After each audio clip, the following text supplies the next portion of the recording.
Hello, Narnach here. Oh, welcome back to Path of Exile. We're playing in Fall of Oriath beta.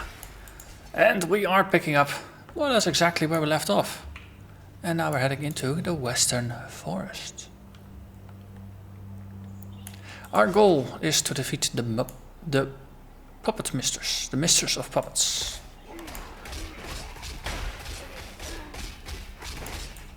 Oi. Stop making things immortal. That just ruins the fun. Okay, decent density of rares here this early. Some spiders and other things. Proclamation. So could we? I think we could just move through, but there was also the Spider Queen area still, right? No, it's just a simple way for... Oh no, wait, the spider area was now actually webbed off. I think it was webbed, so you could not go in.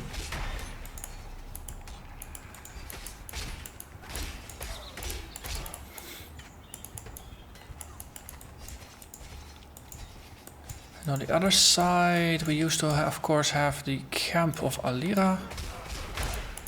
Wonder what happened there. Let's see, Gut Ripper. Ah, we already have one of those.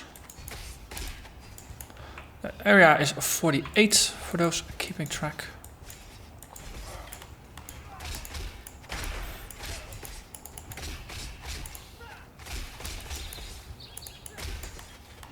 And we are 51, so we're still over leveled a little bit for the area. Or you could say we're just good on our way here. Let's see, I did see some stones. Let's just follow it, see what's here. Or if there's like a special event or something, because I must admit I don't quite remember. Though also no offense, my first playthrough there's some Alira's Dearest, but no actual Alira. That was it. The first playthrough, I think by the time I got to Act 6 here, it was relatively late, way past midnight. Ooh, a Blessed Orb. Don't find those all that often.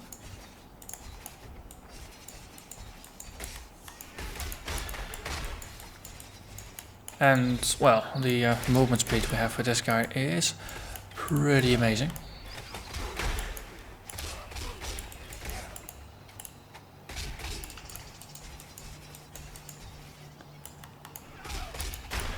Boom, boom. We are back on the road and we can push forward into the riverways. Then from the riverways we can take a left. Just find the waypoint and then from there move into the waterways. Hello there, host chieftain. Oh yeah, they are parasite infected. Funny thing, if you kill them with explosions, the parasite actually drops off still. That's one of those on-death effects that doesn't get cancelled. But yeah, definitely notice that there's an increase in sources of poison damage. Wailing Essence of Spite, that's a tier 4, lovely.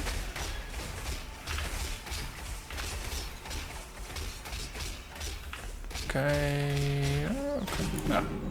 Got some poison stacking, so a little bit of degen, but in the end worked out rather alright.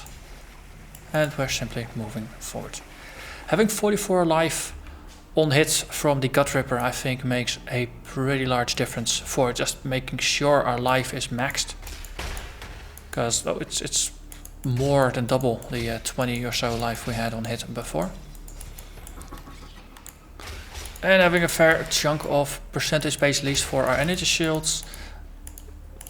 I'd like to say that it actually helps, even though it's pretty difficult to actually see whether it helps or not.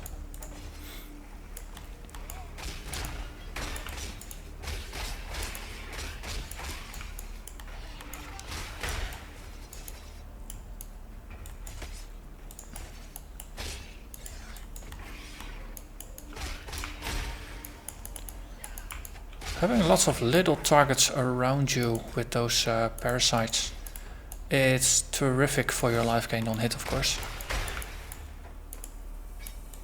That might have been one of the things that really helped us stay alive with the Slayer as well. Oh, ghost.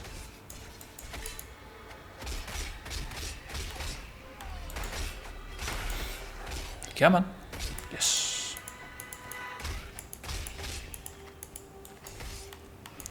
Keep running into more of those little parasites. And there is a door.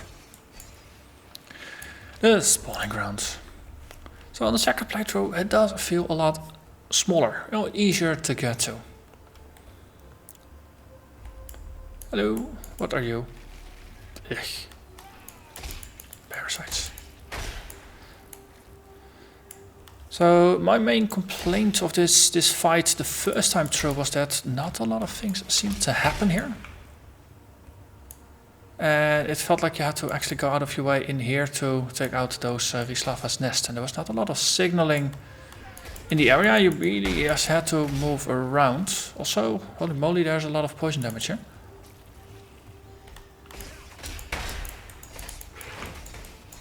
Okay, the poison fades in and out. That is an interesting characteristic as well. Or it's just light glowing, but it's not actually fading. Ah, yeah. Big maul.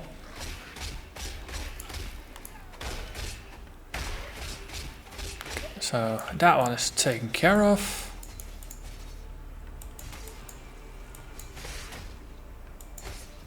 Ah, there's the next. Keeping our smoke screen up here. There's plenty of things around to make sure your charges are maxed. Though those parasites have a habit of actually draining your charges, if I remember the debuff correctly. Cost a cloud, it's not actually poison, it's just that's poison. Okay, so 3 mauls down.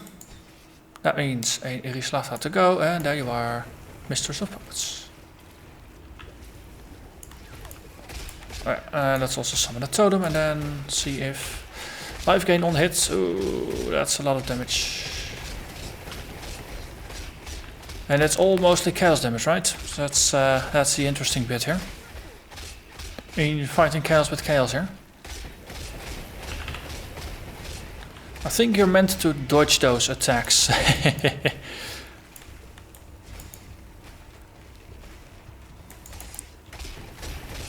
Like that, you're supposed to dodge those, and I think that will make life easier. Yeah, because she's summoning those flower things, that's the... Okay, now what, let's see if we can pull her out a little bit more into the limelight, into the center of the stage. Yeah, man. Are you coming? Yeah. So actually, no, see her, see a little bit of what she's doing. Opportunity to analyze the fight, because I think she's summoning those flower things. Yeah, and those are exploding. Well, she died. Okay. So, having seen the fight for the second time, makes more sense. You do have to wander around a little bit and no going after those things in the corners. It feels a little bit disconnected from the fight itself. Well, sure, it's a nice gimmicky thing. But I'm pretty convinced that this fight is gonna rip a bunch of hardcore characters that are just not prepared to encounter that much energy, not energy shield, chaos damage this early in the game. Especially casters with a lot of energy shield, because she's just gonna ignore it. The Asmiri believe that. And what we get, life flasks. Gain 3 charges every 3 seconds if you haven't used a life flask recently. I think it's actually more useful than the physical damage reduction thing, so let's go for it. So basically means we're just gonna keep those filled up most of the time. And that is not even 10 minutes into the episodes. Also, we're done in this area. So we can have a chat with Tarkly. Yes, you. a passive point. Lovely. Increased area damage. Yeah, let's go for that. And then we go for blast radius, and then we pick up the AoE. Might as well empty our pockets here, and then the quest for Nessa continues. I might turn it into a 3-parter after all, rather than a 4-parter. I shouldn't have used this one. I should have used the waypoint, not the portal. Forgot to pick up the portal in the Western Forest because I was just zipping about too much. And then next up is going to be riverways into Southern Forest. I believe so. Because the way forward is blocked. Also just slightly too long a distance to portal over, but luckily we have this. And we're near to dinging. 48, I'm 51. Works pretty well. At some point you will actually start getting experience gain penalties, so it's alright. I think you start with 3 levels of difference that you can have without penalty, and then every 16 levels above that you gain another level of grace, so to say. So having just reached 48, that means I've got 3 levels of grace on top, so I can be 6 levels over leveled and still gain full experience.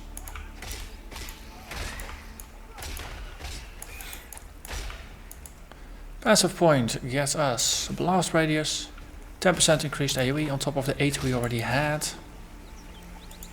and more damage for AoE, which actually does affect our lovely little purple explosion skill, Abyssal Cry.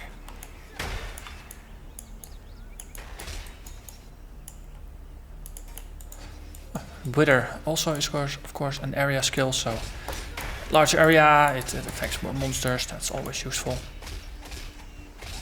So I do like how there's just a lot of internal synergies in the build.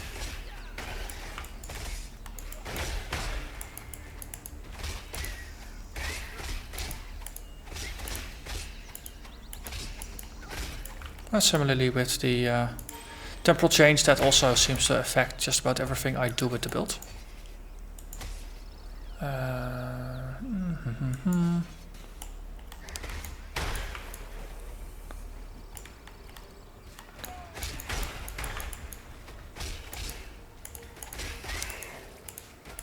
So I think we couldn't go into town, so we actually had to just stick to the right hand wall, and then there's going to be an alternative exit instead of heading into town.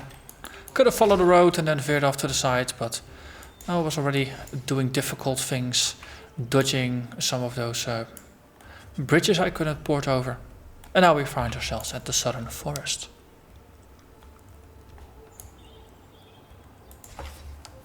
Okay, there was a unique ape here somewhere near the end that was also corrupted.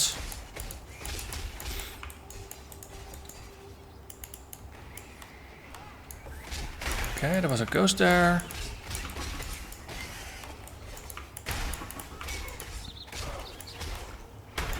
Oh, lovely poison explosions.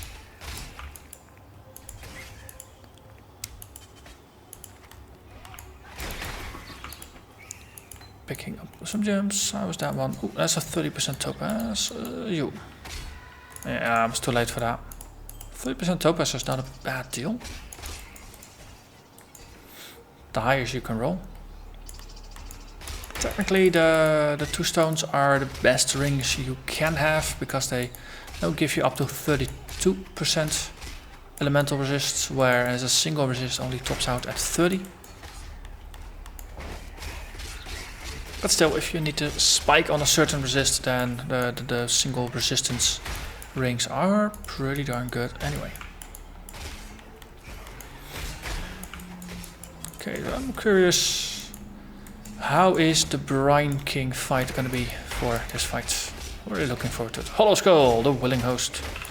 Okay, let's not get killed by a monkey while wondering how the next fight is going to be. Let's focus on the fight at hand. But no, just hopping up and down a bit. Ooh, a unique vicious parasite. That's one to be careful of, because you might not expect it.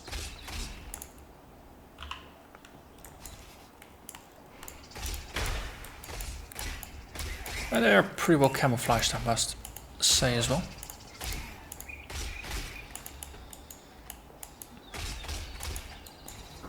And of course, currency drops. That's the one downside if you move on and expecting the poison to do the kill. Poison is not going to pick up the loot for you. That's unfortunately, poison doesn't do that for you.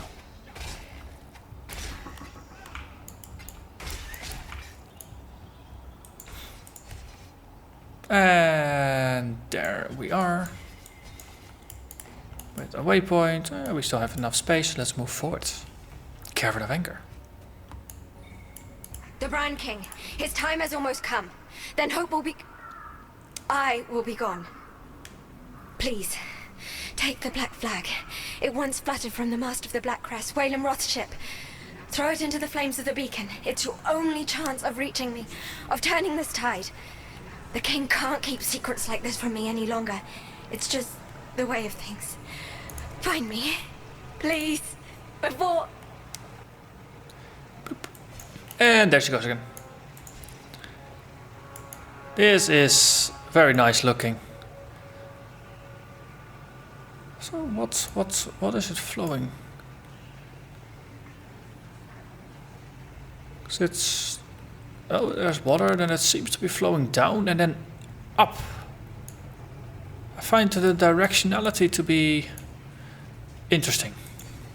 Well, it might be magical water.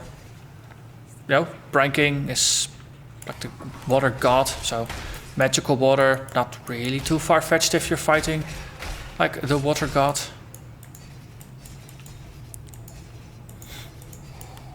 And he's just a crabby version of Poseidon after all.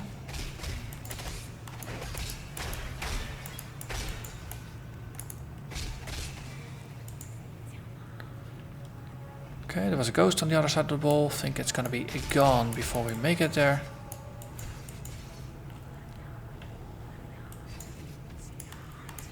And this seems to be curving back. But oh, look at all those willing targets. Yeah. Okay, then we move back. Very curvy paths make it slightly more difficult to whirl through. But in the end, we make it through.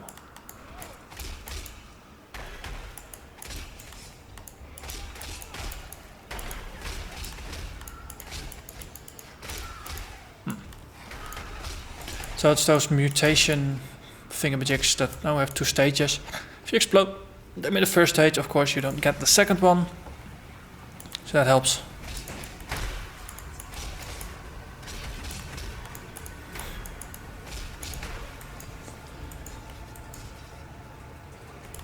Oh, look at all those ghost explodes. These guys. So we shout, we kill. And they don't get a second stage. Well, you can look at it as good and bad. You don't get loot or XP for the second stage either, of course. Though technically I'm not even sure if you even got it or not. Could have been that it just counted as a single kill and the other one was just a nuisance.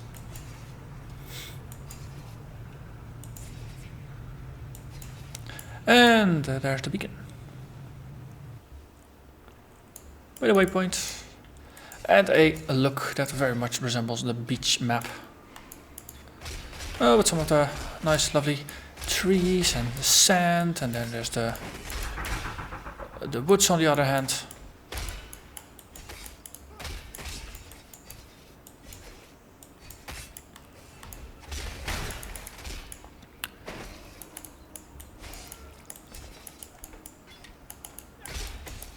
Okay, actually moving it through.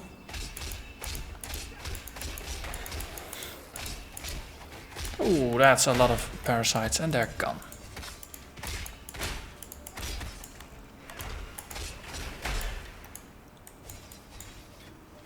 Let's see, area level is 49. Fits in with my theory that now the expansion areas are roughly gonna advance 4 to 5 levels each in order to eventually get us back to 67, 68 just before we start doing the maps.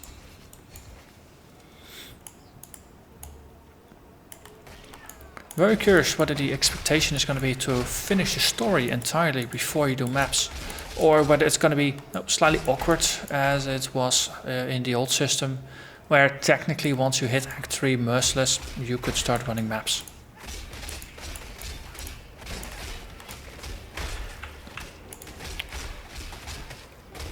Because in here, technically, you get a map device, or at least in Beta 1. In Beta 1 we got access to the mapping device in Act 7. Still have to just mentally double check which act it is, because they are copies of the old ones, so in my mind the new acts don't have they don't have their own identity. They are the new version of Act 1 or the new version of Act 2.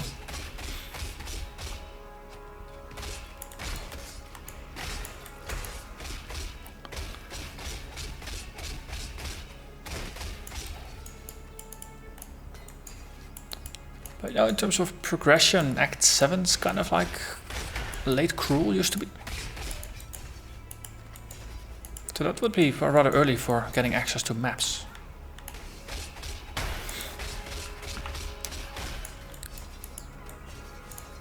Hey, Furici. You there. A moment of your time. What can I do for you? Slay the guards, keep the target alive. Somewhere in this direction. Okay. That's okay. Ugh. It's not too far out. That's okay. Also, my mana feels more stable now. Oh, wait, there's incoming. Okay. Oira Ona. That's good. It's a ranged foe. We can just ignore him and then focus on the add-ons. And then we murder him anyway. Lovely. And then just explode all the things. Satisfying. So satisfying.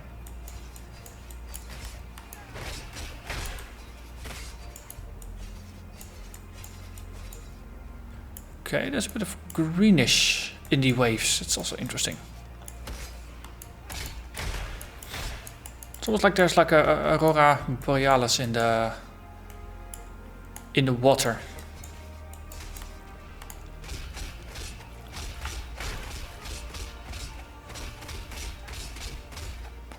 Okay, there you go.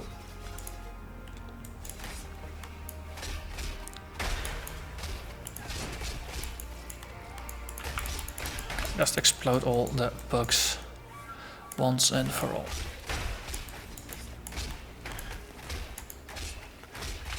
And I do like how build is starting to feel more solid. We're definitely not a rock solid tank. This is definitely one of the more squishy builds. Then again, it's a shadow, so that is to be expected. Ooh, first 6 socketed item. But no, as we progress, we are getting more solid and getting just better at sustaining ourselves. Just empty our pockets.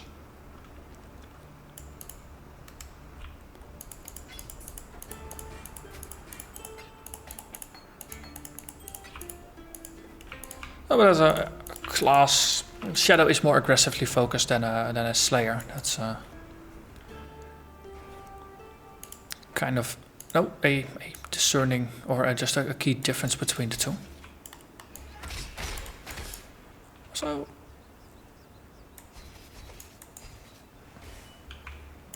yeah, this seems like the right way. So it's just more like a U-turn that we made.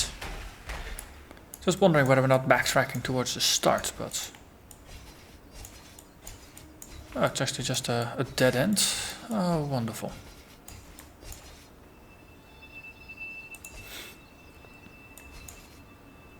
Answers my question. This was a dead end. No, we went here for Furici's mission, so that's alright. Now we can just push forward again.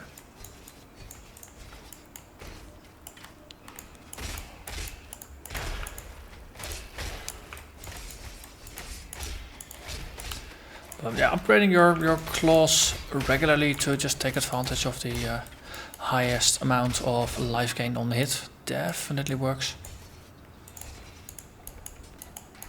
And if you're someone who trades for gear quite a bit in order to just keep it up to date, then you're probably gonna have a much easier time than I have, since I'm doing this solo self-found, even though technically I'm just playing Standard League, but just gotten so in the habit of not trading that I don't really bother. It works out fine. Also, usually you need currency to trade, but then, yeah. Don't have a lot of that either. Definitely liking the water here. It's very shiny. So another dead end, so that means we head over to the right.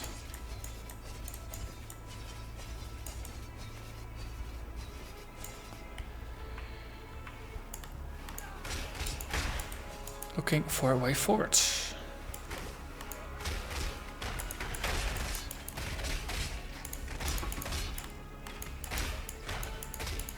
Oh, there's a yellow in there. Sorry, overlooked you. Another yellow.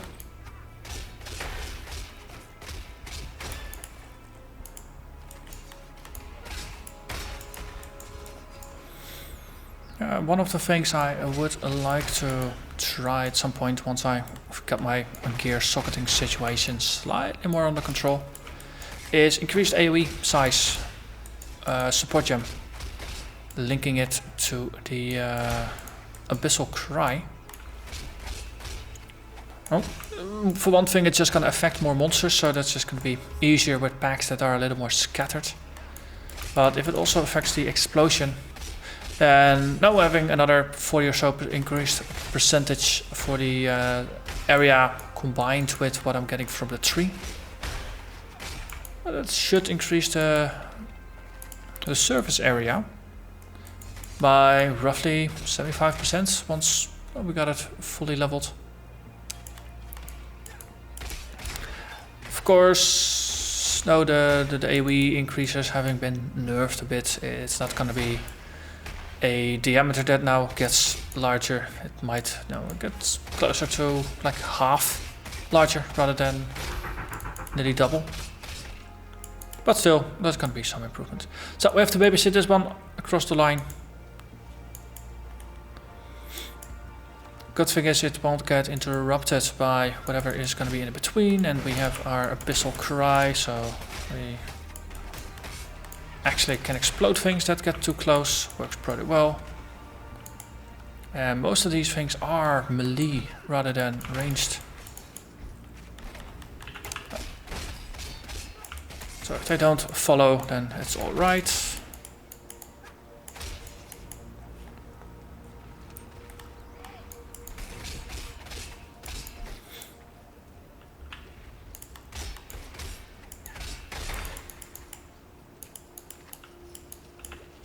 So from a game lore perspective, now playing this puzzle here, getting the beacon to activate, because this is some kind of special fuel or something. And we need another one on the other side. A little odd, but then again the whole thing with the black flag and the pirate. It also seems like, okay, we need that pirate to be an NPC in a later act. So how can we introduce him to the story? Oh, you know what? We're gonna have the Nessa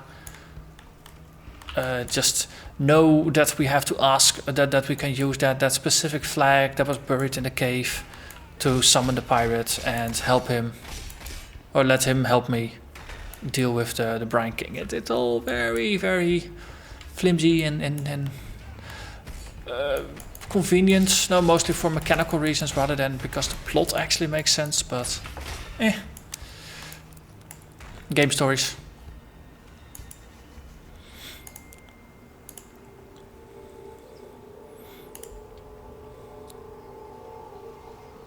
Okay, yeah, it's up.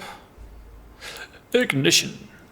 Whoosh. And then click it to burn the flag and we get black flames. And then we have a pirate boat, because of course that's how it works. Hey, William Ruff. So you're the shite that's gone and summoned me to the beacon, eh? Damn it. Sail to the King's Reef. Half an hour in. Okay, so got a waypoint here, and then there is a little walk, and then a Brine King fight. So this is going to be a slightly longer than normal episodes. But still, we do manage to do Act 6 in 3 episodes. Okay. So, level 50 area. Ooh, another fuse, I love it. Brine vessel. Some frost bolts. Everything, of course, resists cold. Yeah, that might hurt actually, the Brine King fight. Oh, the whole cold damage thing. I'm gonna need to keep my resistance flask up at most of the time.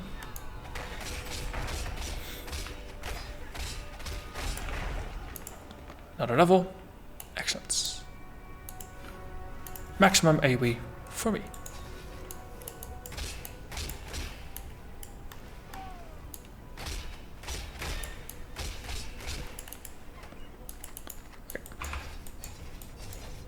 Let's focus. Last time I think I mostly went to the right side of the map, so let's see, just push that way.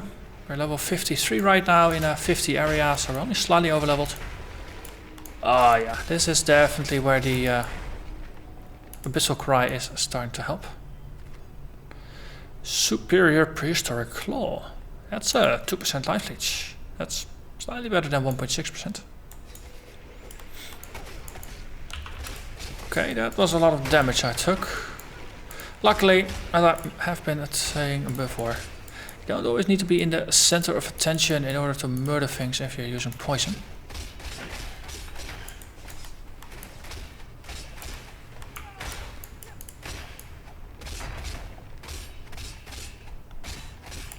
Okay, just take those out, then level our gems. Ooh, chaos. Lovely.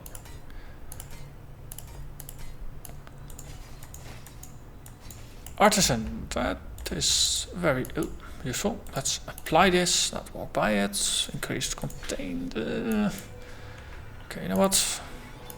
Just stick with what we've got here. 50%, 55% increased quantity is pretty lovely. And very easy to earn. And indeed, it's mostly scraps and whetstones. So you don't want to sink in too much currency this early. Because might not actually get rewarded.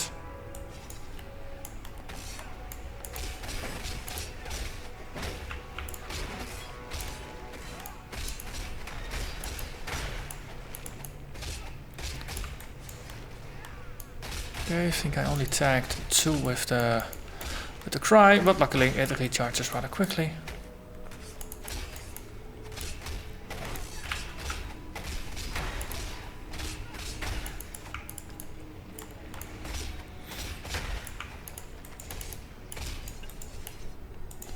And we just keep pushing. But no, then again, boom, down to half of my life. It's be careful.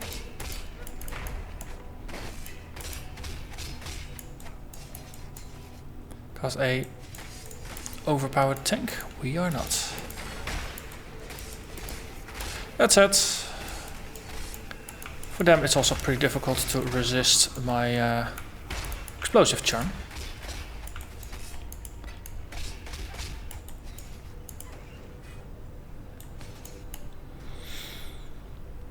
It's a pretty decent area for gaining experience. And there we are.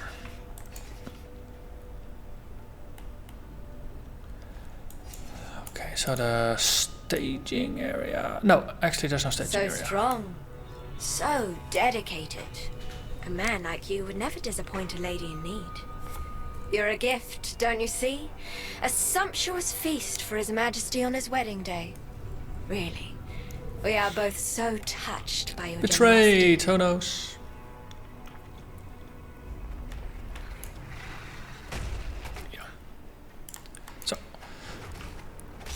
That was a pretty gnarly swipe. Note to self. Keep our fortification up. Oh, that was rather lovely. Okay, that is so obviously telegraphed, you're not meant to tank it. I like how it looks when he burns. Oh yeah, yeah, so water does a bit of damage, lightning does more damage. Look, both cold and lightning are damage types I'm not strong to, so be careful. Ow.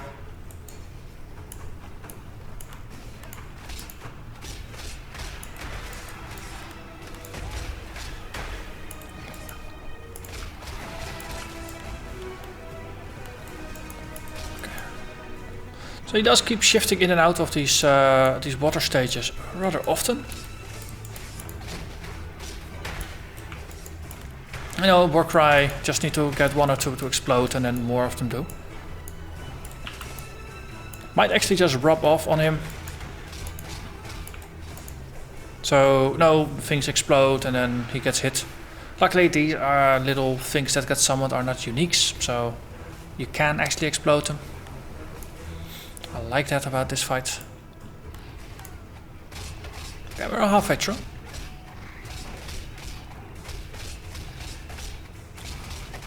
Okay, and we're soon gonna get the next stage because, yeah, I had a quarter of herself. Final one, most difficult one. Okay, so you can actually move through him in this stage, that works rather well.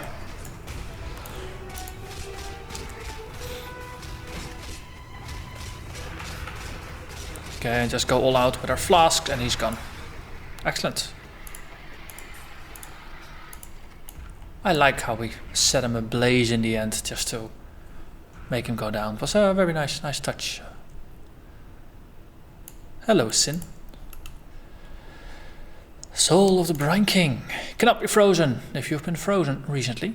Cannot be stunned if you've been stunned recently. Okay, that's nice.